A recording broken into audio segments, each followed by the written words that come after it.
সাইয়্যিদুল ইস্তিগফার পাঠ করলে কি হয় আপনি জানলে অবাক হয়ে যাবেন, আশ্চর্য হয়ে যাবেন। নবীজি সাল্লাল্লাহু আলাইহি ওয়াসাল্লাম বলেছেন, যেই ব্যক্তি ফজরের নামাজের পরে সাইয়্যিদুল ইস্তিগফার একবার পাঠ করিবে, ওই ব্যক্তি সন্ধ্যার আগ পর্যন্ত এই সময়ের ভিতরে যদি মারা যায় তাহলে আল্লাহ তাআলা তাকে জান্নাত দান করিবেন। তার জন্য জান্নাত ওয়াজিব হয়ে যায়, জাহান্নাম হারাম হয়ে যায়।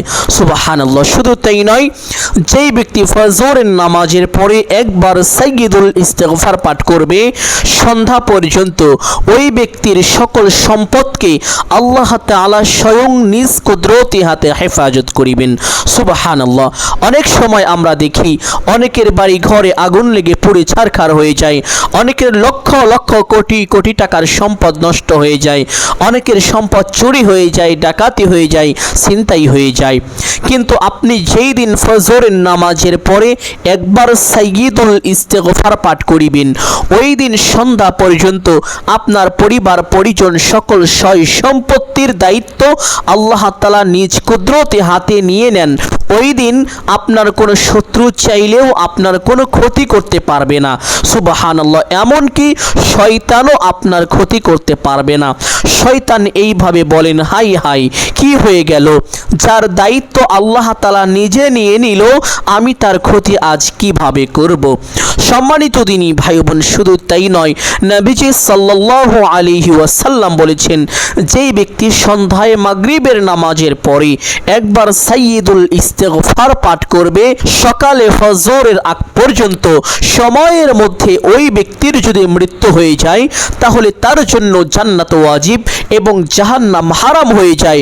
মৃত্যুর সাথে সাথে ওই ব্যক্তি আল্লাহর জান্নাতে প্রবেশ করবে। সুবহানাল্লাহ। এবং ওই দিন ফজর পর্যন্ত মহান আল্লাহ তাআলা ওই ব্যক্তির সকল দায়িত্ব নিয়ে নেন, তার সকল সম্পদ, পরিবার পরিজন, আহলে বায়াত সকলের দায়িত্ব নিয়ে নেন। তার সম্পদ চুরি হবে না, ডাকাতি হবে না, ছিনতাই হবে না, তার সকল শত্রু মিলেও তার কোনো ক্ষতি করতে পারবে না, এমনকি শয়তান পর্যন্ত তার কাছে পরাজিত হয়ে যায়। সুবহানাল্লাহ। সম্মানিত দিনী ভাই ও বোন, এই ইস্তিগফারটি অনেকেই জানেন না। একটু বড় হওয়ার কারণে আপনারা কঠিন মনে করেন, মুখস্থ করতে চান না। আজকে আমি বাংলায় স্ক্রিনে লিখে দিয়ে দিব এবং মুখে উচ্চারণ করে দিব। চাইলে মুখস্থ করে নিতে পারেন, আবার চাইলে দেখে দেখেও এই ছোট্ট ইস্তিগফারটি প্রত্যেক দিন সকালে ফজরের নামাজের পরে একবার, সন্ধ্যায় মাগরিবের নামাজের পরে একবার পাঠ করে নেবেন ইনশাআল্লাহ। সম্মানিত দিনী ভাই বোন, সকলেই গভীর মনোযোগ দিয়ে শুনুন। ইস্তিগফারটি হলো, আল্লাহুম্মা আনতা রব্বি লা ইলাহা ইল্লা আনতা খালাকতানি ওয়া আনা আবদুকা ওয়া আনা আলা আহদিকা ওয়া ওয়া'দিকা মাস্তাতা'তু আউযু বিকা মিন শাররি মা সানা'তু আবুউ লাকা বিনি'মাতিকা আলাইয়া ওয়া আবুউ বিযামবি ফাগফিরলি